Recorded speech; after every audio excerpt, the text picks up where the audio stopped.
Nos Estados Unidos, nós usamos uma expressão que diz o seguinte: ninguém é inimigo para sempre. E no Brasil, essa expressão tem caído muito bem, ou seja, tudo depende do interesse ou do dinheiro envolvido para que toda a história se reverta. Em 1989, se você se lembra muito bem, 2 candidatos foram para o segundo turno.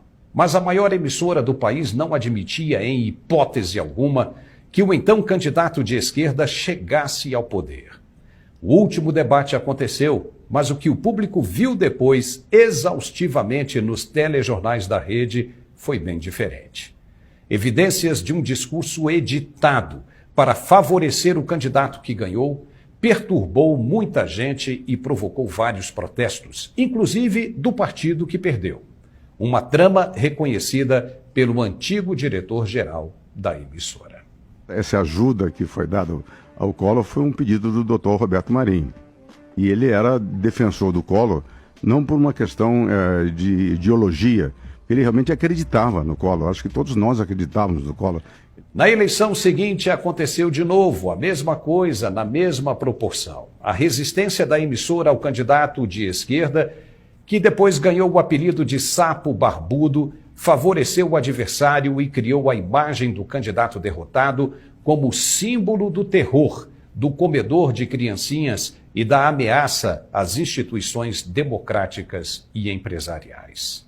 Pois o tempo passou e os gestores agora são outros, ousados e que não dão a mínima se o povo é ingênuo ou não. Eles demonstram claramente a preferência ideológica e acreditam mesmo que podem convencer os outros simplesmente com um "ninguém está percebendo". Não há mais a menor preocupação com a essência orgânica do jornalismo, que é a imparcialidade e o compromisso com a verdade. Eles esquecem que hoje em dia temos outros meios de fazer a informação chegar a quem interessa de uma maneira rápida e certificadamente segura. Na entrevista com o penúltimo candidato da série, o ritmo foi visivelmente diferente da primeira, mas parecia um jogo de futebol do mesmo time, onde um levanta a bola para o outro chutar. Não houve interrupções e nem provocações. O que se viu foi até uma tentativa de conduzir o candidato a usar expressões e palavras corretas para iludir o telespectador e transferir para a última presidenta a responsabilidade por toda a bagunça e má gestão que o partido deixou para o país. O teor deveria ter sido diferente e perguntas mais realistas deveriam ter sido feitas, como: se o senhor for eleito, vai voltar a mandar dinheiro para Cuba, Venezuela, Nicarágua, Colômbia e Argentina, ao invés de aplicar nas necessidades internas? Ou: o senhor ainda pensa que é um retrocesso construir hospitais e salvar vidas, ao invés de investir dinheiro em eventos como Copa do Mundo e Olimpíada?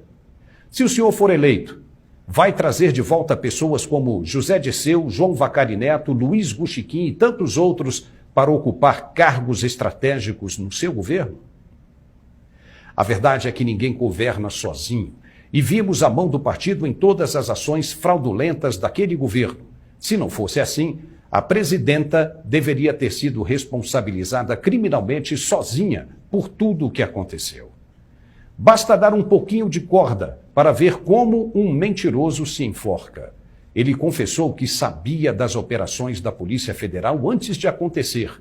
Ou seja, essa informação privilegiada pode fazer com que o sujeito alvo de uma operação seja avisado e suma com todas as provas de um crime antes da polícia chegar. Agora imaginem se fosse o primeiro entrevistado que tivesse dito que sabia da operação secreta da polícia. O que teria acontecido? Basta mirar nas entrelinhas para ler o que está escrito. Ele disse que, se for eleito, vai chover de governos estrangeiros no Brasil novamente. E para quê? Qual o objetivo, se não for por interesse financeiro? Perguntado como irá evitar a corrupção, disse não saber ainda ao certo e que vai desenvolver mecanismos para combater o crime.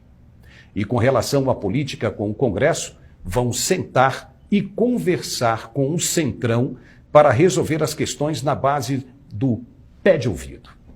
Mas que conversas seriam essas? Talvez a velha política do toma lá, dá cá, quem sabe? A ira e os ataques injustos e desequilibrados contra o atual mandatário do país têm origem no erro de cálculo. Achavam que o jeito truculento dele, com expressões grosseiras, seria uma ferramenta útil para que ele mesmo se destruísse sozinho. Nunca imaginaram que o aborto político, como foi considerado por alguns, soubesse como ninguém falar a linguagem do povo e conseguisse sozinho fechar a torneira da corrupção que alimentava um sistema inteiro de poderosos. Achavam que a bomba, deixada pela esquerda, explodiria nas mãos do capitão, favorecendo uma volta gloriosa e exuberante da esquerda para governar o país por toda a eternidade. Mas deu errado.